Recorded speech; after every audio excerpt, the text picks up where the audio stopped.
अच्छा, सुंदरकांड की पहली चौपाई कौन है, बस इसी की व्याख्या कर दूं। पहली चौपाई, हाँ अब सुन लो, बस 5 मिनट में सुंदरकांड का रहस्य, पूरा रहस्य पहली चौपाई से। जामवंत के बचन सुहाए, ध्यान से सुनना है। जामवंत के बचन सुहाए, सुनि हनुमंत हृदय अति भाए। यही चौपाई है कि नहीं? सुंदरकांड में बोलने की शुरुआत किससे हुई? जामवंत से हुई। अच्छा, सुनने वाली शुरुआत किससे हुई? हनुमान जी से हुई। जामवंत किसकी भूमिका में है? वृद्ध की भूमिका में। हनुमान जी किसकी भूमिका में है? नौजवान की भूमिका में। अतुलित बलधामम, बोलो है कि नहीं?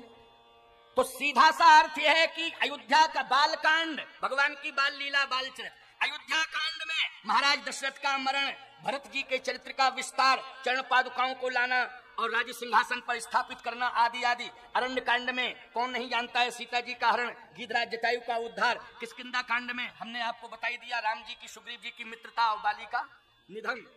ये सुनाया कि नहीं सुनाया? लेकिन सुंदर कांड में ये सब कांड समझ में आ रहे हैं। लंका कांड में लंका में युद्ध हुआ, राम रावण का, लंका में हुआ लंका कांड। उत्तर कांड, सारे प्रश्नों का उत्तर कांड में मिल गया। लेकिन बीच में ये सुंदर कांड, सुंदर और कांड, और सुंदर कांड में बड़ी बड़ी घटनाएं हुई कि नहीं हुई? बोलो। 75% राक्षस मरे इसी कांड में, 25% लंका कांड में मरे।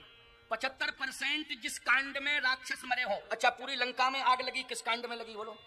पूरी लंका जल के खाक हो गई सुंदरी कांड में। लेकिन अगर पूरी लंका में आग लगी और लंका जल के खाक हो गई, 75% राक्षस मर गए, तो तुलसीदास जी को लिखना चाहिए था भीषण अग्निकांड, लिखना चाहिए था कि नहीं? लेकिन भीषण अग्निकांड ना लिख के इस कांड का नाम क्या रखा? सुंदर कांड। तो इतनी बड़ी बड़ी घटनाएं घटी, लेकिन फिर भी सुंदर कांड कैसे? गोस्वामी जी ने कहा इस चौपाई से अर्थ निकाल लेना, सारांश समझ में आ जाएगा। इसी चौपाई के आधार पर इस कांड का नाम हो गया सुंदरकांड। जामवंत के बचन सुहाए, ओ सुनि हनुमंत हृदय अति भाए। गोस्वामी जी ने कहा इस कांड की बोलने की शुरुआत जामवंत जी से हो रही है। जामवंत मंत्री अति बूढ़ा, और सुनने की शुरुआत हनुमान जी से हो रही है। हनुमान जी हैं अतुलित बल के धाम, नौजवान की भूमिका में। तुलसीदास जी ने कहा जिस समाज में बूढ़े की बात नौजवान सुनता हो, उस कांड में नौजवानों के द्वारा सुंदर सुंदर कांड ही होते रहेंगे और सदा सुंदर कांड ही होते रहेंगे। अगर वृद्धों की बात नौजवान सदा मानते रहे तो उनके हाथों से सुंदर कांड होंगे कि नहीं होंगे? कोई भीषण विभत्स कांड नहीं होंगे।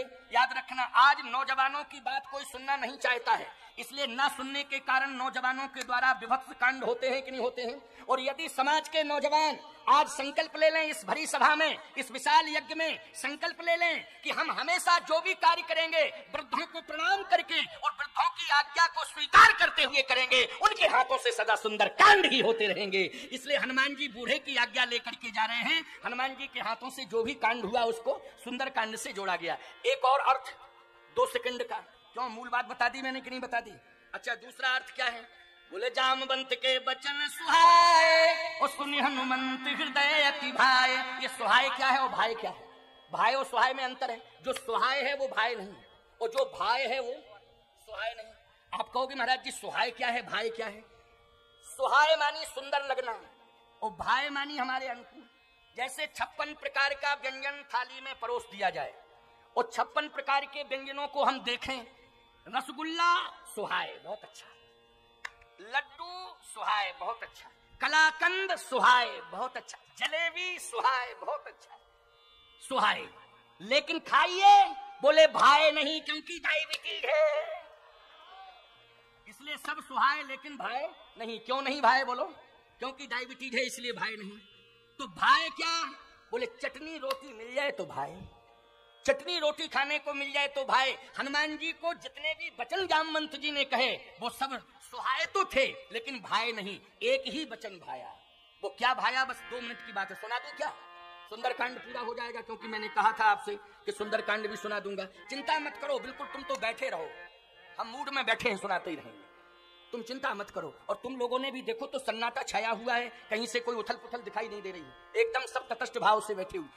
2 मिनट की बात है, 5 मिनट बाद आरती ही शुरू हो जाएगी। और थोड़ा जो मुस्लिम समुदाय के द्वारा सम्मान की बात मेरे सामने आई, उनके सम्मान को मैं मंच पर हजारों के बीच में स्वीकार करूंगा और जो भी अन्य व्यवस्थाएं और भी मंच की हों अथवा जो भी समिति के लोग चाहते हों वो सारी की सारी व्यवस्थाओं को हम स्वीकार करेंगे। लेकिन थोड़ी देर बाद 3-4 मिनट बाद ध्यान से सुनना, भाय क्या है और सुहाय क्या है। सुहाय ये था कि जैसे आप किसी की प्रशंसा, वास्तविक प्रशंसा कर रहे हैं तो वो सुहाय है नहीं, सुंदर है। यदि आप मिथ्या प्रशंसा कर रहे हैं तो अच्छी नहीं लगेगी, क्योंकि झूठ बोलना, मिथ्या प्रशंसा करना। और यदि आप वास्तविक प्रशंसा कर रहे हैं तो अच्छी लगेगी कि नहीं। तो जामवंत जी हनुमान जी के बारे में जो भी कह रहे थे सुंदर कांड में वो सब सुहाई था, सुहाय था, लेकिन हनुमान जी को अच्छा नहीं लग रहा था। चिंता नहीं करो, हवा पानी भरा है, हवा से गिर जाता है, घबराना नहीं, बिल्कुल नहीं घबराना, ये तो बहुत बढ़िया हो रहा है, कोई दिक्कत की बात नहीं, इसलिए शांति से सुनना। सुहाय क्या था? हनुमान जी, जामवंत जी महाराज हनुमान जी के व्यक्तित्व की बात कह रहे थे। क्या बोले? कहे रीक्षपति सुन हनुमान, काकु प्रसाद रहु बलवान।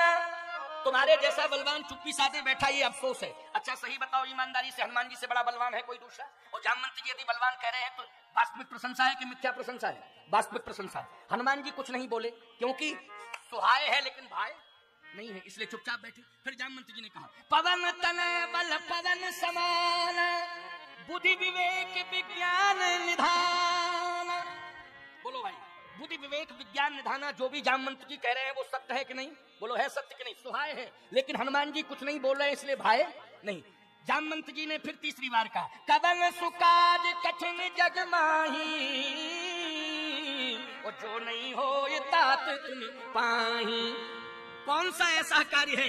अरे भाई कोई बात नहीं, पानी बरस नहीं रहा है, ये पानी जो पांडाल में है वो पानी जो है थोड़ा सा हवा के बेग के कारण नीचे आ रहा है, इसलिए घबराओ नहीं, चिंता मत करो, बिल्कुल नहीं घबराना है। हनुमान जी की बात हो रही है ना, तो इसलिए पवन तनय बल पवन समाना, ये चौपाई का प्रभाव है। पवन तनय बल पवन समाना, बुद्धि विवेक विज्ञान निधाना, ये चौपाई का प्रभाव है, इसलिए उस चौपाई ने अपना प्रभाव दिखा दिया है, इसलिए चिंता नहीं करना है, आराम से बैठ जाओ।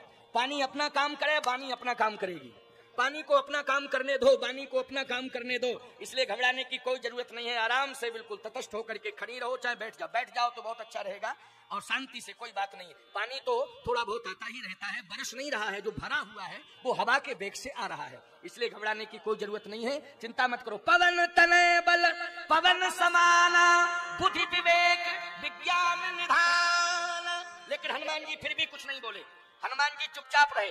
अब आप विचार करना कि इतना जामवंत जी कह रहे, हनुमान जी चुपचाप है, कुछ प्रतिक्रिया नहीं कर रहे, कारण क्या है?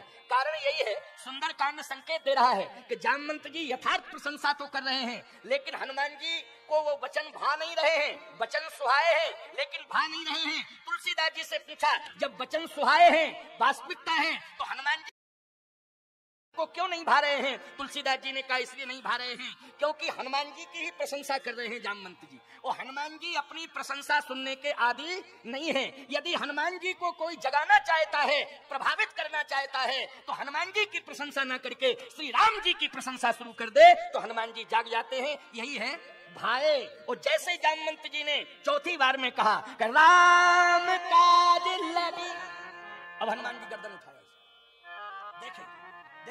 देखो पावर सप्लाई हो गया कि नहीं हो गया?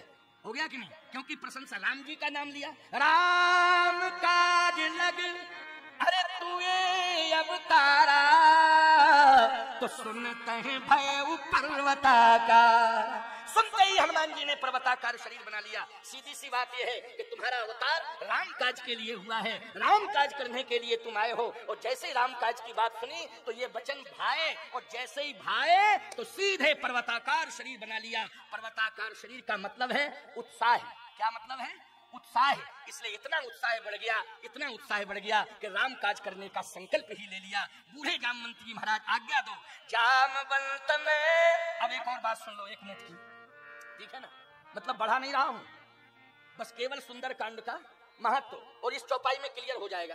जैसे ही पर्वताकार शरीर माने ऊंचे हो गए, ऊंचे हुए तो हनुमान जी ने लाल आंखें कर ली, समुद्र की ओर देखा। तो किसी ने कहा, बंदरों ने कहा, समुद्र की ओर क्यों देख रहे हो? हनुमान जी ने कहा कि मेरा मन है कि मैं समुद्र को पी जाऊं। बंदर बोले पी जाओ तो हम लोग भी चलेंगे पीछे से, क्योंकि जब तक इसमें पानी है तभी तक की समस्या है, और कहीं अगर तुमने पी लिया तो समस्या का समाधान हो जाएगा, पी जाओ। जामवंत जी ने कहा खबरदार, सावधान, पीना नहीं है। देखो ये नौजवान सब पिलाने की बात कर रहे थे और बूढ़े जामवंत जी रोक रहे थे कि नहीं रोक रहे थे? यही है सुंदर कांड प्यारे। अगर जोश ही जोश में हनुमान जी को ये बंदर समुद्र पिला देते तो अगस्त ने तो पीने के बाद छोड़ भी दिया था, हनुमान जी पी जाते तो पिए ही जाते, फिर बाहर नहीं निकालते।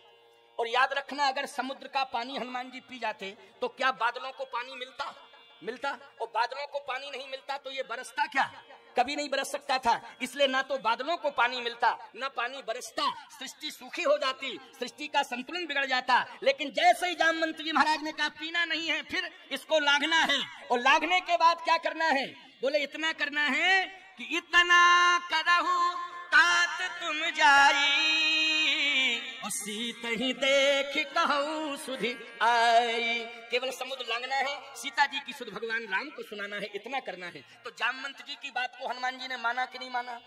इसलिए समाज में तुम चाहे जितने प्रभावशाली क्यों ना हो जाओ, चाहे मुख्यमंत्री बन जाओ, चाहे प्रधानमंत्री बन जाओ, चाहे राष्ट्रपति बन जाओ, कोई भी कार्य करो, इस बात का ध्यान रखो, तभी तुम प्रदेश का उत्थान कर पाओगे, तभी देश का उत्थान कर पाओगे, जब तुम अपने से बड़ों की आज्ञा को सुरधारी करते रहोगे, बुजुर्गों का सम्मान करते रहोगे, तो तुम्हारे हाथों से सदा सुंदर कार्य होते रहेंगे, तुम्हारे हाथों से सदा सुंदर कांड होते रहेंगे। यही सुंदर कांड का मूल तात्पर्य है, जो मैंने 3 चौपाइयों में मूल सारांश व्यक्त कर दिया। आप सबने सुना। अब ओहो, आज तो बज गए 6:30, पूरे कंप्लीट 6:30। ना बादल माना ना हम माने। क्यों? बादल गड़गड़ाता रहा और हम भी गड़गड़ाते रहे। क्यों भाई?